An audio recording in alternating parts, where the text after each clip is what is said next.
¿Te gustaría aprender cómo las empresas pueden medir el riesgo que estás tomando y tomar ese modelo para transformarlo y medir tu propio riesgo, definir políticas y objetivos que te hagan pasar de una situación riesgosa a una de ventaja? Quédate aquí porque en este episodio te voy a explicar todo sobre el beta personal. En el mundo de los inversionistas, el que más sabe sobrevive. Los inversionistas somos seres en constante transformación. Para bien o para mal, tú eliges. Si elegiste ser el mejor, llegaste al lugar indicado. Aquí aprenderás tips de líderes de diferentes manadas que te enseñarán nuevos ángulos y miradas para que te conviertas en una mejor versión de ti. Un Inversapiens con múltiples conocimientos, olfato fino y visión estratégica. Un ser evolucionado que sabe moverse en todos los lugares, empresas y mercados. No peligra su dinero, consigue mejores trabajos y el miedo no lo paraliza. Bienvenidos a Inversapiens. Todos somos inversionistas. Con ustedes, Nicolás, Magner y Carlos Escándar. Hola amigos de Inversapiens, bienvenidos a otro episodio más de tu podcast de inversiones llamado Inversapiens. Ya vamos por el episodio, ya vamos pasando rápidamente los 200 episodios. Eh, en esta ocasión me toca grabar solo, estoy contento porque estoy fuera de mi oficina, estoy medio, podríamos decir, de vacaciones, pero estoy súper contento grabando acá, viviendo mi propósito personal, compartiendo contigo algunos pensamientos que tengo y obviamente ayudarte en tu propósito de mejorar tu relación con el dinero. Ya sabes que tienes que ir a www.inversapiens.com y ahí te registras en nuestra lista de correos, recibes todas nuestras noticias, todos nuestros correos y un curso gratuito para comenzar a ordenar tus finanzas personales. Pero además de eso, somos un proyecto que aborda inversiones en ETF, inversiones en acciones americanas, acciones chilenas, inversiones inmobiliarias, criptomonedas. Tenemos la amplia y total gama de inversión, de productos de inversión para ayudarte a que mejores tu relación con el dinero. Dicho eso, quiero explicarte, bueno, antes de eso, si te estás echando de menos a Carlos, nada, no te preocupes, Carlos está excelentemente bien, solo que como yo estoy fuera del país, es más fácil la coordinación, digamos, es más fácil que yo grabe en horas que sean, digamos, que busque ahí algunos espacios de tiempo para poder comunicarte el contenido, grabar este contenido y por eso lo estoy haciendo solo. ¿Ya? Así que espero y estoy seguro de que va a ser de mucha productividad para ti este episodio. Y te explico rápidamente en qué consiste. Hace un par de episodios atrás estuvimos hablando eh, sobre riesgo y me quedó en la cabeza una idea que no la había desarrollado y que aproveché hoy día para desarrollar, que tiene que ver con el beta financiero. ¿Ya? Ya te voy a explicar lo que significa beta. Seguramente, si es que tú tienes algo de experiencia en inversiones, sabes lo que es el beta. Si no, ya te voy a explicar de qué se trata. Pero la gran novedad es que voy a intentar extraer el conocimiento, extraer la inteligencia que podemos sacar del beta y la voy a aplicar a las finanzas personales. ¿No? Entonces voy a hacer algo que al menos yo no he escuchado, no quiere decir que no exista, tal vez existe, yo no lo he escuchado simplemente, pero voy a abordar algo que nadie lo ha hecho antes, que tiene que ver con el beta personal. O sea, voy a intentar que estimemos, obviamente no es una estimación exacta, no funciona exactamente igual que la empresa, pero sí hay hartas cosas que se pueden extraer como aprendizaje respecto de este modelo de beta. ¿Ya? ¿Qué es lo que es el beta financiero? Bueno, hace aproximadamente 1960, remontémonos a la década de los 60, varios investigadores, y en particular Harry Markowitz, que hace poco falleció, el profesor Harry Markowitz, desarrolló un modelo conceptual que se transformó en uno de los modelos pilares de las finanzas modernas. Hay un par de trabajos que son otros pilares que son importantes, pero en particular me estoy refiriendo al famoso paper, famoso trabajo científico que se denomina la frontera eficiente. ¿Qué significa esta frontera eficiente? Dice que cualquier activo que se trance en un mercado, es decir, una acción, voy a ir un poquito más abajo para que todas las personas que recién se están uniendo al proyecto puedan entender de qué se trata. ¿Qué es lo que es una acción? Bueno, una empresa necesita siempre financiamiento para poder concretar nuevos proyectos de inversión. ¿Ya? O sea, suponte cualquier tipo de empresa de cualquier rubro se va enfrentando a oportunidades de crecimiento o oportunidades de inversión. Es decir, tiene la posibilidad de comprar más vehículos para expandir su flota, de comprar otro terreno para aumentar su capacidad productiva, de cambiar alguno de su tecnología para hacerse más eficiente, más atractiva. Da igual, hay millones de tipos de proyectos de inversión. Y para eso las empresas necesitan dinero. Ahora, las empresas necesitan dinero, entonces la pregunta es, suponiendo que el proyecto es rentable y que lo vamos a ejecutar, la siguiente pregunta es cómo lo vamos a financiar. Y para eso hay tres opciones. La primera, y la más barata, la más disponible, es financiarlo con las propias ganancias de la empresa. O sea, en vez de repartirle a los dueños de las empresas la utilidad que se generó durante un periodo, esa utilidad se va a reinvertir en la empresa. Pero muchas veces, por varias razones, y en particular por dos importantes. La primera es porque a veces el flujo de efectivo no es suficientemente grande para poder financiar proyectos de inversión grandes, entonces nos queda un poco corto este recurso de financiamiento interno. Y la segunda explicación es porque además los inversionistas siempre están esperando algún grado de dividendo, de pago de dividendo. Entonces puede también ocurrir que aun cuando la empresa genera una gran cantidad de utilidades, un porcentaje de esas utilidades se van a distribuir a partir de dividendos. Entonces queda muy poquito disponible para poder hacer este ejercicio de proyecto de inversión. Entonces lo que hacen las empresas es que pueden decidir dos alternativas. La primera, la vamos a descartar rápidamente, es el endeudamiento. O sea, lo que voy a hacer es que voy a ir al banco o voy a emitir un bono, cualquier figura de endeudamiento, pero la más conocida y la más popular es, imagínate que una empresa va a un banco y va y pide dinero prestado. Y el banco le pasa el dinero y con ese dinero financia su proyecto de crecimiento y después, bueno, va devolviendo en cuota como cualquier crédito de banco.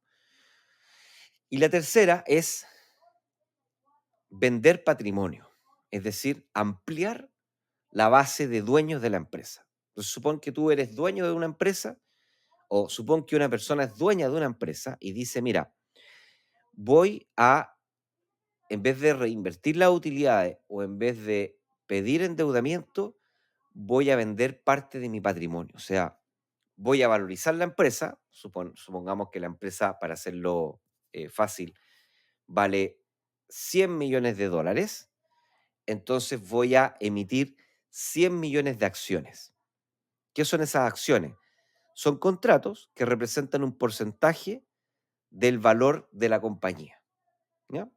Y como en nuestro estudio llegamos a la conclusión de que la empresa vale 100 millones de dólares, entonces voy a emitir 100 millones de acciones, por lo tanto cada acción debiese comprarse a un precio de $1. Entonces si yo compro 20 acciones, voy a ser dueño de 20 sobre 100 millones de acciones de la compañía. Si compro 500.000 acciones, voy a ser dueño de la mitad de la empresa. ¿Ya? Y así sucesivamente. Entonces, eso es una acción. Ahora, ¿qué particularidad tiene esta acción? La particularidad de que se puede transar en un mercado primario, que es este primera emisión que se llama, el famoso IPO, la primera oferta pública, que la van a comprar mayoritariamente institucionales o inversionistas de gran tamaño. Pero después de comprarla, incluso el mismo día, la persona que la compró puede ir a revenderla a un mercado secundario. Ya esto es como, intuitivamente, es como si tú compraras un producto nuevo y tú tuvieses la posibilidad de ir a vender ese producto a un mercado secundario. un mercado de productos usados. Y entonces, al entrar a este mercado secundario, que son las bolsas que tú probablemente has escuchado, como el Nasdaq, la Bolsa de Nueva York, como la Bolsa Santiago acá en Chile, como el Bovespa brasileño, y generalmente todos los países tienen una o dos bolsas. Son estos mercados secundarios, en donde los inversionistas van a comprar y a vender acciones y otros productos financieros, por cierto. Pero hoy día estamos hablando de las acciones.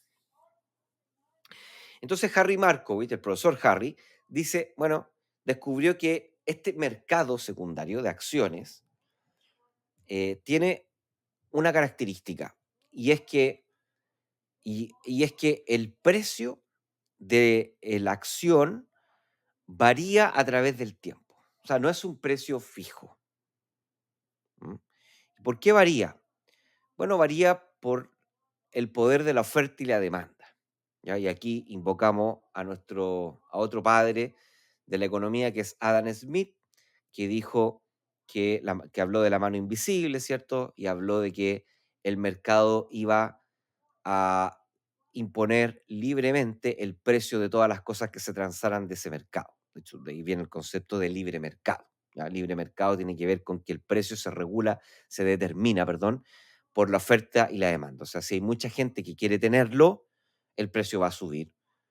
Si hay mucha gente que quiere venderlo, el precio va a bajar. ¿Ya? Porque si muchos la quieren tener, aumenta la demanda por eso, y dado que estamos en una situación de escasez, el precio va a subir. O si todos los que tienen eso lo salen a vender, la oferta va a aumentar y por tanto el precio va a bajar, ¿cierto? Y como esta acción que estábamos hablando en un comienzo, en este ejemplo, tiene un total de de 1 millón de acciones, es un recurso escaso, es un recurso finito. Al momento no hay la posibilidad de aumentar el número de acciones. En realidad, en la práctica sí lo hay, pero es más adelante. Una empresa suficientemente grande, ya después de haber emitido acciones, podría volver a emitirlas, ¿ya? Pero por ahora vamos a suponer que esta es una oferta que es limitada.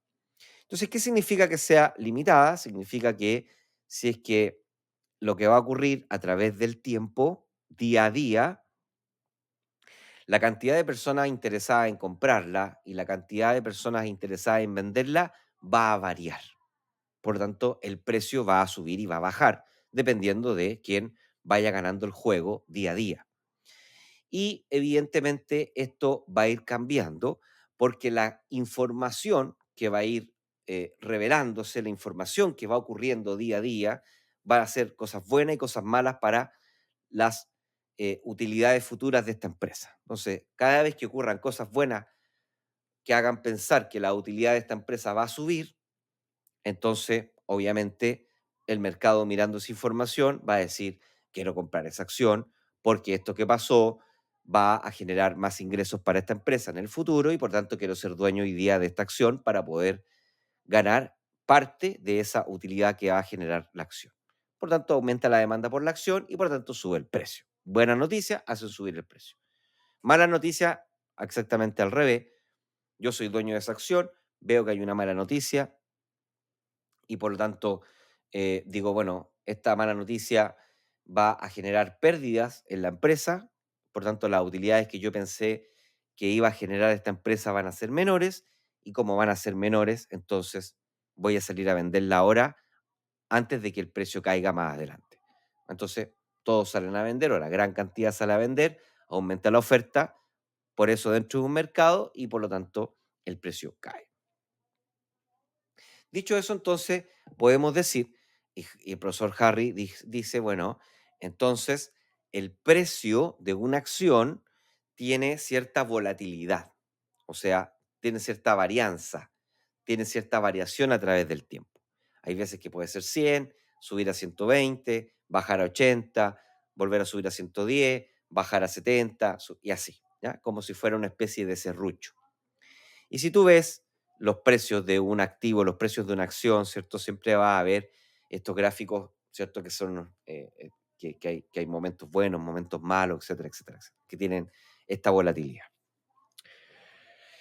Pero resulta que el profesor Harry se dio cuenta de que esta volatilidad estaba determinada por ciertos factores de la empresa. O sea, habían ciertos factores que impactaban, que hacían que una mala noticia hiciera que el precio cayera de la acción, ¿cierto? Pero que habían cosas dentro de la empresa que hacían que algunas caían más que otras. Entonces, sí sabemos de que el precio de una acción tiene volatilidad, varía a través del tiempo. Y también sabemos que no todas reaccionan igual a una mala noticia. O sea, si es que hay una mala noticia que afecta a todas las empresas, suponiendo, por ejemplo, no sé, sale un dato macroeconómico que dice que el país va a crecer menos de lo esperado. Eso es una mala noticia. ¿Por qué? Bueno, porque esta empresa que está dentro de ese país va a vender menos. ¿Y por qué va a vender menos? Bueno, va a vender menos porque el país crece menos y si el país crece menos, va a haber más desempleo y si hay más desempleo, las personas van a tener menos poder adquisitivo y por tanto van a poder comprar menos. Ok. El tema está en que esta mala noticia va a hacer que la gran mayoría de las acciones caiga de precio, pero no todas van a caer en la misma magnitud. Van a haber algunas que caigan más y otras que caigan menos, ¿vale? Y entonces eh, podemos pensar que hay cierta grado de sensibilidad a las buenas y malas noticias. ¿Ya? Y entonces esa sensibilidad a las buenas o malas noticias en finanzas se conoce como el beta, que es una letra griega. ¿Ya? En finanzas nos encanta ponerle estas letras griegas a las cosas. Está el alfa de Jensen, está el beta financiero, y después están las gamas de las opciones, están las griegas de las opciones. Nos encanta, hay muchas, muchas letras que se ocupan, letras griegas que se ocupan para representar fenómenos financieros. Y ahí en particular, entonces, empezamos a hablar de un concepto que se llama el beta financiero. ¿Qué es lo que significa este beta financiero? Es la sensibilidad de una acción o del precio de una acción frente a una buena o mala noticia. ¿Vale? Vale. Ya, pero profe, ¿y cómo podemos determinar que una noticia es buena o es mala? Porque eso también tiene mucho de interpretación. Bueno, para eso entonces el profesor Harry dice, en su artículo dice, bueno, vamos a tomar la temperatura de una economía haciendo algo que se conoce como el portafolio de mercado. O sea, imaginariamente voy a tomar una acción de cada empresa dentro de una economía, ¿ah? Y voy a hacer un portafolio. Y ese portafolio va a ser el representativo de la economía. Entonces, cada día que el precio de ese portafolio, ¿cierto? Que es el precio ponderado de todas las acciones que están dentro de ese portafolio, que a su vez son las acciones que están dentro de la economía, cada vez que baje el precio de ese portafolio, vamos a decir que a la economía le está yendo mal. Malas noticias están entrando en este mercado. Y cada vez que el precio del portafolio sube, vamos a decir que a la economía le está yendo bien. Buenas noticias están pasando.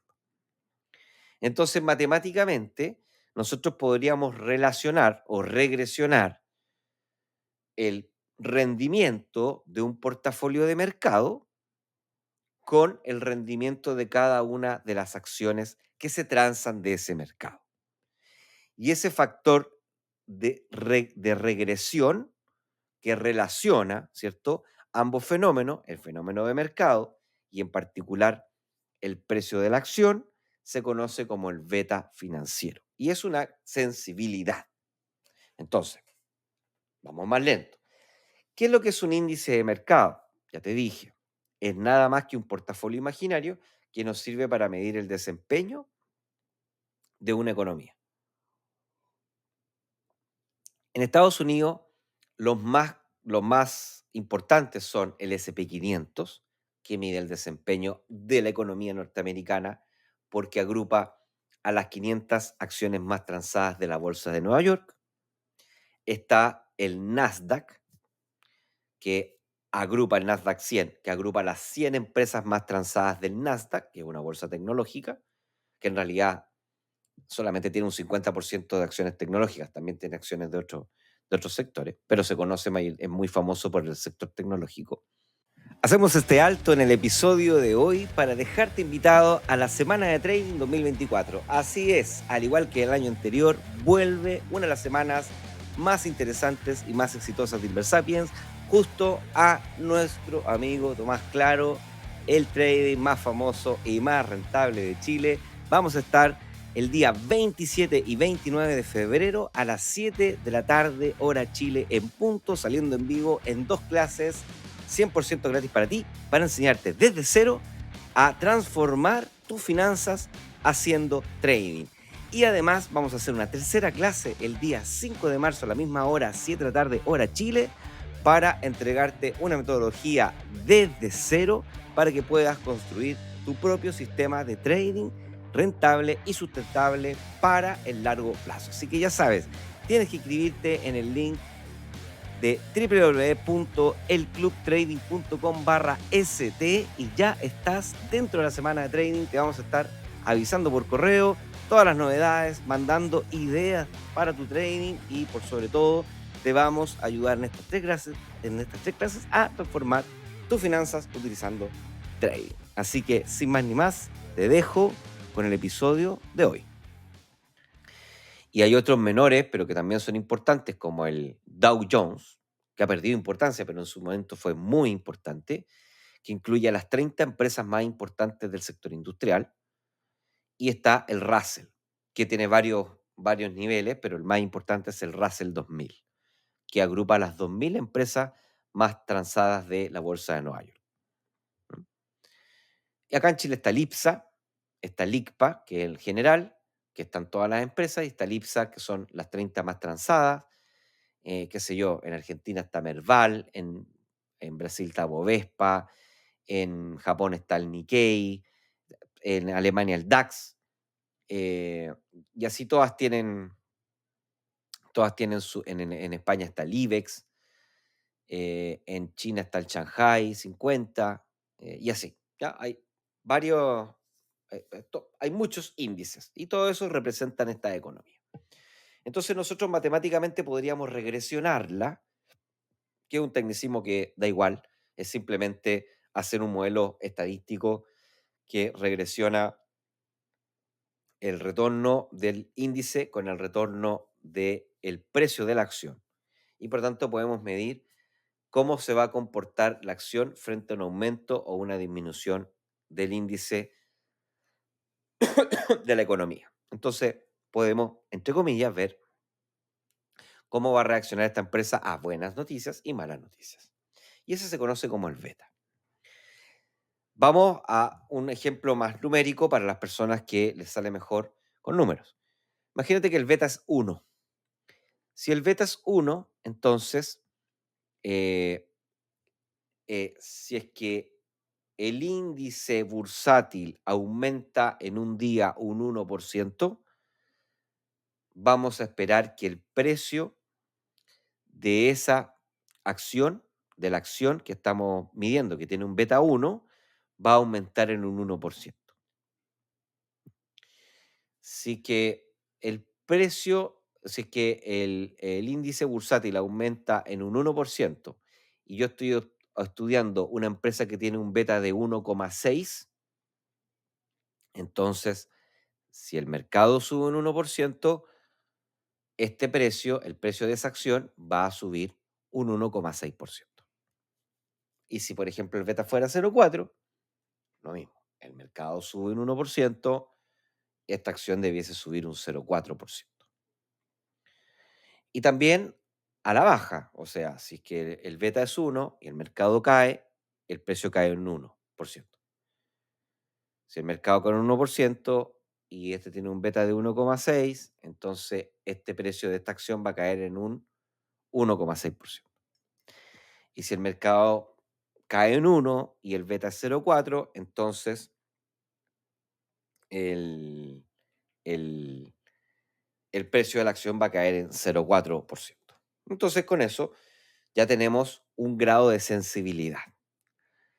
Ahora, la pregunta es, después de estos 20 minutos de introducción, la pregunta es, profe, ok, ¿y qué hace que una empresa tenga un beta de 1,6 o de 0,4? Y esa es la pregunta indicada, es decir, ¿cuáles son los factores que determinan que una empresa tenga un beta de 1 o un beta de 1,6 o un beta de 0,4? Y para eso entonces nos vamos a otro autor que se llama Amada, con H, que determina que hay tres factores que hacen que una acción tenga un beta mayor o un beta menor. ¿Y por qué es importante? Bueno, porque el beta es un indicador del riesgo. O sea, si tú vas e inviertes en una empresa que tiene un beta de 1,6, tendrás que soportar una volatilidad mayor que si inviertes en una empresa que tiene un beta de 0,4. ¿Ok? Ahora, la pregunta es, ¿cuáles son estos tres factores? Y Amada lo explica en su paper y dice, mira, el primer factor, ahora, quédate aquí, porque después con estos tres factores vamos a tomar esta mini lección que te estoy dando de finanzas corporativas y mercado de capitales y lo vamos a trasladar a tu propio bolsillo. ¿Ya? Esa es la innovación. Si aquí no estoy diciendo nada muy nuevo, ya estos modelos de beta son súper antiguos y son súper enseñados en las universidades, parte importante de la cultura general. Si es que eres inversionista y no lo habías escuchado, genial, te va a servir como parte de la cultura, de tu cultura general, te va a servir para tomar decisiones de inversión, sin duda, pero lo que quiero ahora es que te sirva para tus finanzas personales. ¿Cuáles son esos tres factores? El primero se llama elasticidad, demanda, ingreso. Si quieres, puedes anotar ahí, sacar tu apunte, anotarlo, porque es importante. Elasticidad, demanda, ingreso. Y ahora vamos a invocar a los economistas, que son los inventores del concepto de la elasticidad. La elasticidad es qué tan sensible es el precio de un bien o la demanda de un bien frente a un cambio de algún otro factor.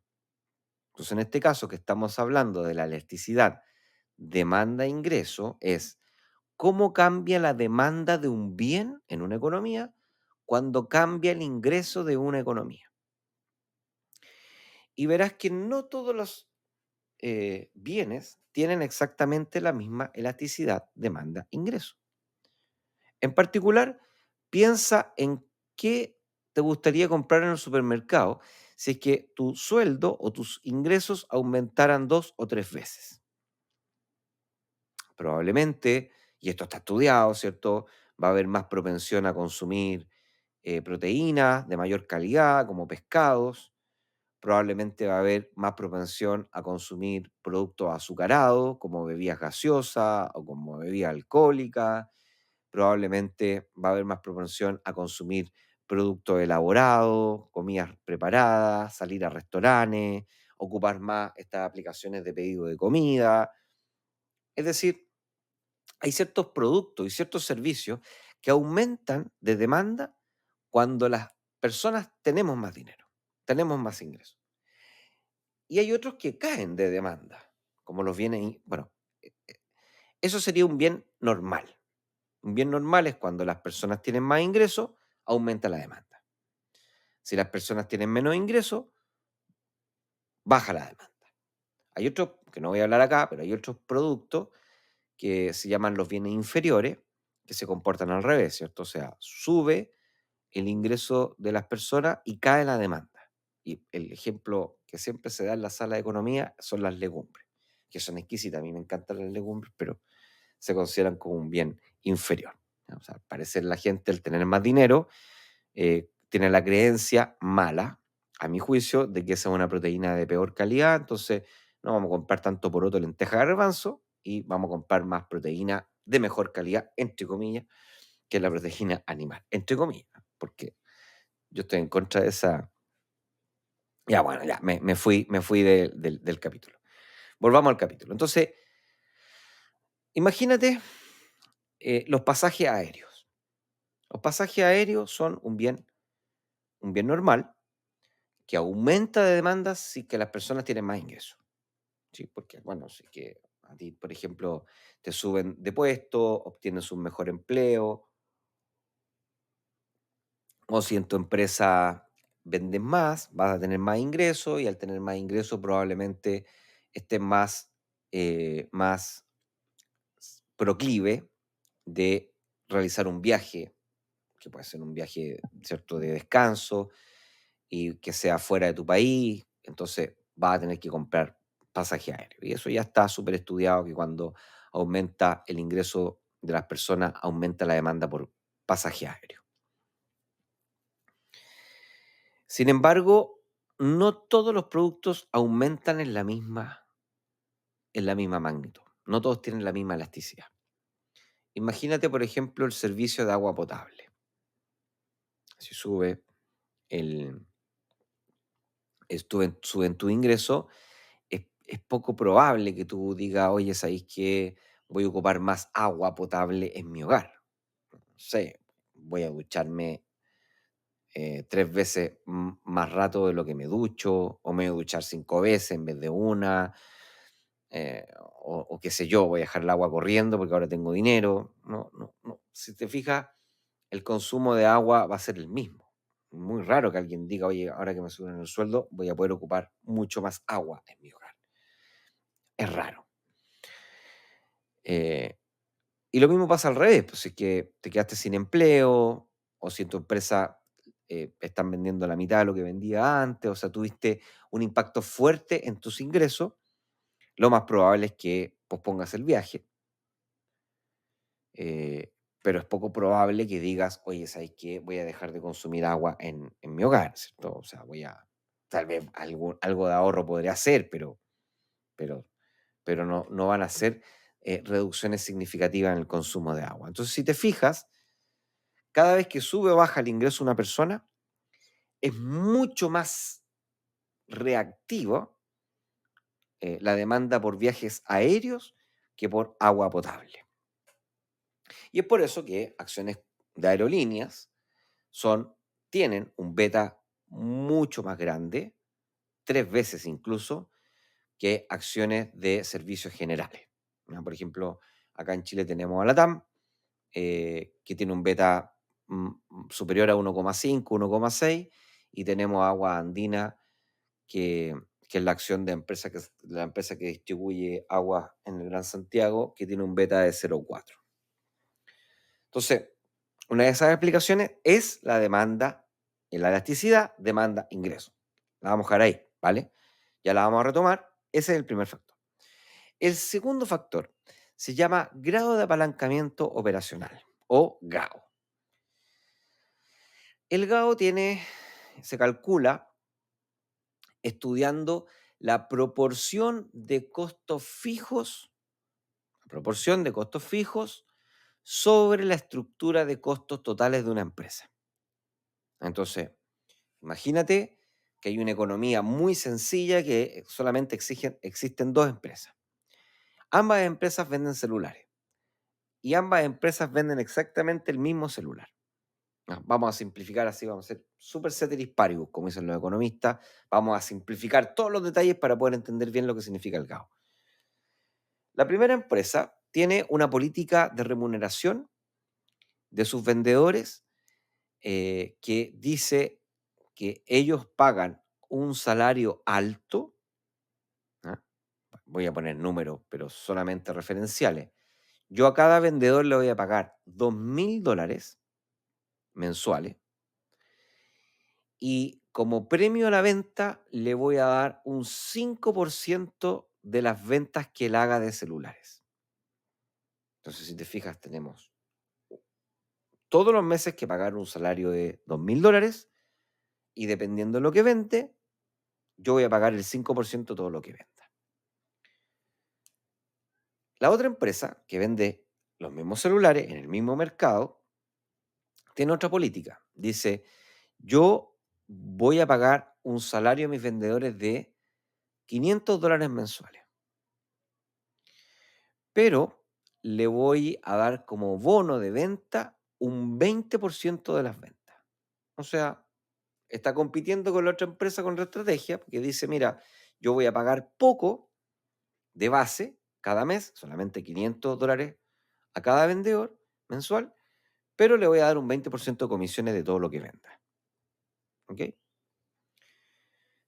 Entonces, en ambas situaciones hay un riesgo diametralmente diferente. O sea, ambas empresas que venden lo mismo, celulares, misma calidad, o sea, la elasticidad demanda-ingreso, fíjate, es la misma, ¿sí? Porque venden el mismo producto, tienen un riesgo diametralmente diferente. La primera empresa tiene más riesgo que la segunda empresa. ¿Por qué? Porque venda lo que venda, siempre va a tener que tener para cubrir una nómina de $2.000 mensuales. Supongamos que tiene 10 vendedores, va a tener que tener siempre $20.000 para cubrir la nómina de salarios. Versus la otra empresa, que solamente tiene que cubrir una nómina de $500.000 de $500 mensuales. Por 10 son 5.000. Si te fijas, está todo genial si es que este mes batimos récord en ventas. Si batimos récord en ventas, fabuloso para los dos. Vamos a tener dinero para cubrir la nómina y pagar las comisiones y generar utilidades. Y va a ser mucho más atractiva la primera empresa. ¿Por qué? Porque como batimos récord en venta, vamos a pagar la nómina que corresponde pagar y solamente vamos a compartir un 5% de todas las ventas que realizamos. Versus la otra empresa, que también es una buena noticia, pero no es tan buena noticia, porque va a tener que pagar, la nómina es 5.000, pero va a tener que compartir el 20% de todas sus ventas. O sea, igual va a estar contenta, pero no tan contenta como la primera empresa. Sin embargo, ¿qué pasa si es que el mercado cae? ¿Qué pasa si es que las ventas caen? Si las ventas caen, ambas van a estar en problemas, ambas van a estar tristes. Para ambas va a ser una mala noticia, pero para la primera empresa va a ser una muy mala noticia, porque si las ventas caen, va a estar mucho más aproblemada para juntar los $20.000 que la segunda empresa que solamente tiene que juntar los $5.000. ¿Te das cuenta? En la primera empresa, la cantidad de costos fijos es o tiene mayor representatividad en su estructura de costo que en la segunda empresa. O sea, el GAO, que es el grado de apalancamiento operacional, es mayor en la primera empresa. ¿Por qué? Porque tiene más costos fijos. Entonces, ¿qué es lo que decía Amada? Que no solamente la elasticidad demanda-ingreso hace que una empresa sea más riesgosa, sino que además la proporción de costos fijos que tenga en su estructura de costos la va a hacer más riesgosa. ¿Ok? Y el tercer factor se denomina endeudamiento o grado de apalancamiento financiero. ¿Qué significa este endeudamiento o grado de apalancamiento financiero? Que las empresas, además de tener costos fijos, van incurriendo en deudas. Y las deudas funcionan muy parecido a un costo fijo. O sea, el banco te presta dinero e independiente de cómo te vaya, tú tienes que ir devolviendo una cuota que generalmente es fija mes a mes. Entonces, si es que además una empresa, o sea, supongamos ahora, una empresa que tiene la misma elasticidad de demanda-ingreso, porque venden lo mismo, tienen el mismo grado de apalancamiento operacional, porque, digamos, la proporción de costos fijos es la misma, pero una empresa, la primera empresa tiene más deuda que la otra, la primera empresa siempre va a ser más riesgosa. ¿Por qué? Bueno, porque va a tener que hacer un mayor esfuerzo para poder juntar la cuota fija del crédito que tiene que devolver. Nuevamente, si el mercado sube, está genial. Muy buena noticia para la empresa endeudada. ¿Por qué? Bueno, porque está ganando mucha plata y además está ganando plata con el dinero del banco, que es el famoso concepto, ¿cierto? Que tienen varios gurús que dicen, no, tú tienes que trabajar con el dinero del banco. Sí, está súper bueno. Como concepto está genial, siempre y cuando el mercado suba, ¿sí? Porque si el mercado baja, no es tan buena noticia, ¿te das cuenta? Fíjate, por ejemplo, las personas que dicen, no, mira, yo me compré 10 departamentos, multicrédito, no sé qué, sin pie, bono pie, no tengo idea, un montón de tonteras que inventa la industria, me compré 10 departamentos. Ah, qué bueno, ¿y qué tal? No, me fue extraordinario, están todos arrendados. Bueno, genial, pero corriste un riesgo caballo de grande. ¿Por qué? Bueno, porque si es que la economía hubiese caído, eh,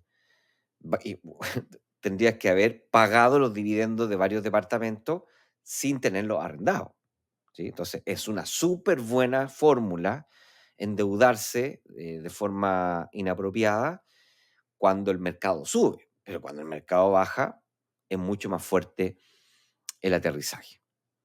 Entonces, estos tres factores, la elasticidad demanda-ingreso, el GAO o proporción de costo fijo en tu estructura de costo y el endeudamiento son los tres factores que determinan el riesgo de una empresa, ¿vale? Entonces, si el índice cae, ya dijimos, el beta es grande. ¿Por qué es grande? Bueno, porque esa empresa tiene o vende algo que tiene una elasticidad de demanda-ingreso alta o porque tiene un GAO alto, o sea, está eh, empleando demasiado costo fijo en su estructura de costo o está demasiado endeudada.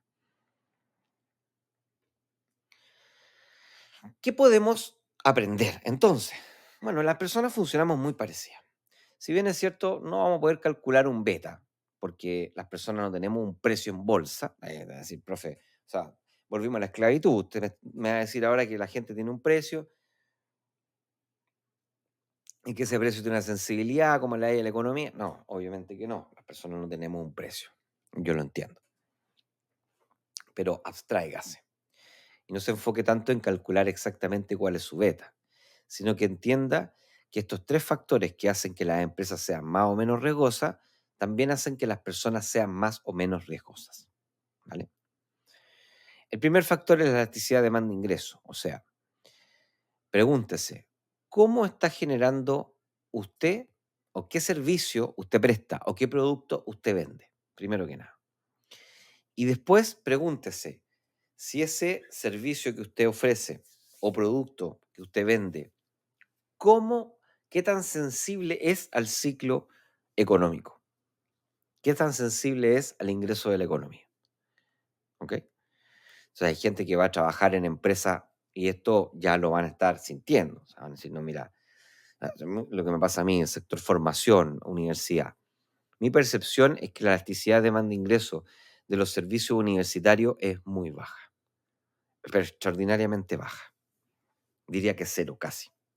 Ya, eso es que es muy raro que una persona decida no enviar a su hijo a la universidad o que una persona decida no estudiar en la universidad porque, no sé, porque su ciclo de ingreso está sufriendo problemas. La mayoría incluso se endeuda para hacerlo. Entonces yo pertenezco a una industria que tiene una elasticidad de demanda de ingreso muy baja. Es más, yo he conversado con algunos colegas en ciertos programas de la universidad, vemos que hay una situación contraria. O sea, cuando la economía va más mal, es cuando más la gente quiere ir a estudiar para poder tener mejores capacidades para generar ingresos. Pero en general es muy baja. Pero, por ejemplo, si tú trabajas en servicios de turismo, probablemente tu percepción de elasticidad de demanda de ingresos va a ser alta. O sea, si la economía le va mal, una de las cosas que más se castiga es el turismo o servicios de entretenimiento, como los restaurantes, los teatros, eh, o, más ejemplo, sector inmobiliario. ¿Ya? Hay muchos que trabajan en el sector inmobiliario que están viendo el frenazo de la economía. Entonces, si es que tú trabajas en un sector o tu empresa pertenece a un sector que tiene una alta elasticidad de demanda de ingreso, un buen objetivo para este año es desarrollar líneas de ingreso que te permitan diversificar los ingresos y ojalá tener líneas de ingreso que tengan una menor elasticidad, demanda-ingreso, ¿viste? Entonces, y eso lo hacen las empresas. O sea, por ejemplo, está el caso de LAN, que abrió LAN Cargo, que más o menos el 30 o 40% de su ingreso hoy día es transporte de carga entre empresas, carga corporativa. Y eso es una genialidad, no solamente porque aumentan los ingresos, porque ocupan los mismos aviones, ¿cierto? Aumentan los ingresos, sino que la gran genialidad es que se mueven a una industria que es menos elástica, porque el transporte pasajero es súper elástico, tiene que ver con las vacaciones, pero el transporte de carga no. El transporte de carga es menos elástico porque las empresas tienen que seguir moviendo carga, ¿cierto? Entonces está genial la idea. De hecho, es un caso que se estudia en la universidad. Entonces la pregunta es tú, ¿qué estás haciendo tú para diversificar tus ingresos? ¿Y cómo tú puedes diversificar tus ingresos y irte a sectores que tengan una menor elasticidad demanda-ingreso? ¿Cómo tú puedes evitar entrar en un, o sea, no evitar, pero tal vez ahora que estás pensando en ese proyecto, porque quieres aumentar tu ingreso o lo que sea, bueno, dale una vuelta y evalúa si es que ese nuevo ingreso va a ser demasiado elástico. Porque si es demasiado elástico, buena noticia, te va a generar ingreso. Cualquier ingreso igual es bueno, no digamos que no. Sin embargo, hay mejores ingresos que otros. ¿Ya? Entonces, este concepto de elasticidad de demanda-ingreso, tenlo ahí, porque en la medida que tú vayas generando ingresos que sean menos elásticos, o sea, que dependan menos del ciclo de la economía, menos riesgo vas a tener como persona. Y si tienes menos riesgo financiero como persona, vas a tener una vida más tranquila y más satisfecha, más satisfacción. Entonces, primera lección que podemos extraer de estos grandes pensadores, no solamente Amada y Markowitz, sino que aquí está Sharp, Lindner, hay muchos autores que colaboraron para llegar a estas grandes conclusiones. Tenemos que pensar, ¿qué podemos hacer para diversificar nuestros ingresos? Y darle prioridad a ingresos que sean menos elásticos, demanda, ingreso, que dependan menos del ciclo de una economía. La segunda lección tiene que ver con los costos fijos. Y suena obvio, pero bueno, la verdad es que ni tan obvio tampoco se vuelve cuando tú ves que muchas personas toman elecciones de consumo y de gasto y no reparan en si es que este gasto se va a transformar en un costo fijo o va a ser un costo variable. Entonces, cualquier gasto que se va a transformar en un costo fijo, o sea, que no va a depender de tu capacidad de generar ingresos, o sea, si a ti te va bien o te va mal, vas a tener que pagar ese compromiso. Trata de pensarlo varias veces antes de planificarlo. ¿Cuáles son los costos fijos que probablemente más impactan en el presupuesto de las personas? El costo de vivienda. Y aquí, bueno, no es que a mí me gusta esta casa, este departamento, este barrio. Ok, genial, pero bueno, eh, tienes que ver bien si es que esta proporción de costos fijos, o sea, este arriendo que vas a pagar por esta casa, por esta parcela o este departamento, en este barrio, va a ser un costo fijo. Eso significa que vas a tener que pagar independiente de cómo te va a ir, de la cantidad de ingresos que vas a tener. Entonces, cada decisión de aumentar tu costo fijo tiene que ser una decisión muy meditada, muy estudiada y la verdad debe haber mucha seguridad de parte tuya de que vas a generar los ingresos suficientes para no pasar peligros.